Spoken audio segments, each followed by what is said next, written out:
Friends, ಇವತ್ತು mini logs ಮಾಡೋಣ ಅಂತಂದೇಳಿ ಶ್ರವಣ ಬೆಳಗೊಳಕ್ಕೆ ನಾನು ನನ್ನ ಫ್ರೆಂಡ್ಸು ಬೆಳಿಗ್ಗೆ ಎದ್ದು ಹಂಗೆ ಬೈಕಲ್ಲಿ ಹೋಗ್ತಾ ಇದ್ವಿ ಫ್ರೆಂಡ್ಸ್. ನೆಕ್ಸ್ಟು ಹೋಗ್ಬಿಟ್ಟು ಸ್ಟಾರ್ಟಿಂಗು ಮೆಟ್ಲು ಎಂಟ್ರೆನ್ಸ್ ಓದ್ಬಿಟ್ಟು ಮೆಟ್ಲು ನೋಡಿದ್ವಿ ಫ್ರೆಂಡ್ಸ್. ಮೆಟ್ಲು ನೋಡಿದ್ರೆ 850 ಮೆಟ್ಲಿತ್ತು. ತುಂಬ ಹೈಟಲ್ಲಿ ಇದ್ರಿಂದ ಹೇಗಪ್ಪ ಹತ್ತೋದು ಅಂತ ಸ್ವಲ್ಪ ಯೋಚನೆ ಬಂತು. ಹಾಗೆ ಇರಲಿ ಪರವಾಗಿಲ್ಲ ಅಂತಂದೇಳಿ ಮೇಲೆ ಮೆಟ್ಲು ಹತ್ಕೊಂಡು ಹೋಗ್ತಾ ಇದ್ವಿ. ಸ್ವಲ್ಪ ಸುಸ್ತಾಯಿತು, ಸ್ವಲ್ಪ ರೆಸ್ಟ್ ಮಾಡಿಕೊಂಡು ಹಾಗೆ ಮತ್ತೆ ಜರ್ನಿನ ಕಂಟಿನ್ಯೂ ಮಾಡಿಕೊಂಡು ಶ್ರವಣ ಬೆಳಗೊಳದ ಮ್ಯಾಗೆ ಗೊಮ್ಮಟೇಶ್ವರನ ದರ್ಶನ ತೊಗೊಳಕಂತ ಹಾಗೆ ನಡ್ಕೊಂಡು ಹೋದ್ವಿ ಫ್ರೆಂಡ್ಸ್. ಹಾಗೆ ಹಿಂದ್ಗಡೆ ಕೂಡ ನೇಚರ್ ತುಂಬ ಚೆನ್ನಾಗಿತ್ತು. ಹಾಗೆ ನೋಡ್ಕೊತ ಹತ್ಕೊಂತ ಮೇಲಕ್ಕೆ ಹೋದ್ವಿ. ಮೇಗೆ ಹೋಗ್ತಾ ಎಷ್ಟೋ ಜನಗಳು ಮೇಲಿಂದ ಕೆಳಗೆ ಹೋಗ್ತಾ ಇದ್ರು. ಮೇಲ್ಗಡೆ ಒಂದು ಪುರಾತನ ಕಾಲದ ಒಂದು ಶಿಲ್ಪಿ ಬರೆದಿದ್ರು, ಅದು ಏನು ಅಂತ ಅರ್ಥ ಆಗಲ್ಲ ಫ್ರೆಂಡ್ಸ್. ಹಾಗೆ ಮುಂದಕ್ಕೆ ಹೋಗಿ ದೇವ್ರ ದರ್ಶನ ಮಾಡೋಣ ಅಂತ ಒಳಗಡೆ ಹೋದ್ವಿ.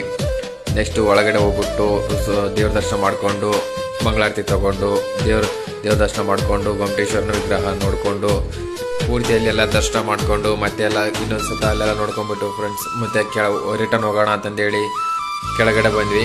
ಹಾಗೆ ಕೆಳಗಡೆ ಹೊರಗಡೆ ಬಂದ ತಕ್ಷಣ ನೆಕ್ಸ್ಟು ದೇವಸ್ಥಾನದ ಹೊರಗಡೆ ತಕ್ಕಂಥ ಪ್ರತಿಯೊಂದು ಹೊರಗಡೆ ಎಲ್ಲ ಸುತ್ತಮುತ್ತಲು ಕ್ಯಾಪ್ಚರ್ ಮಾಡಿದಾಗ ಎಷ್ಟು ಪ್ರಕೃತಿ ಸುಂದರವಾಗಿ ಕಾಣಿಸ್ತಾ ಇದೆ ಫ್ರೆಂಡ್ಸ್. ಹಾಗಾಗಿ ಒಂದು ಪ್ರಕೃತಿನ ಲಾಸ್ಟ್ ಕ್ಯಾಪ್ಚರ್ ಮಾಡಿಕೊಂಡು ಶ್ರವಣ ಬೆಳಗೊಳ ಈ ರೀತಿ ಇದೆ ಅಂತಂದು ತೋರಿಸ್ತಾ ಇದ್ದೀನಿ ಫ್ರೆಂಡ್ಸ್.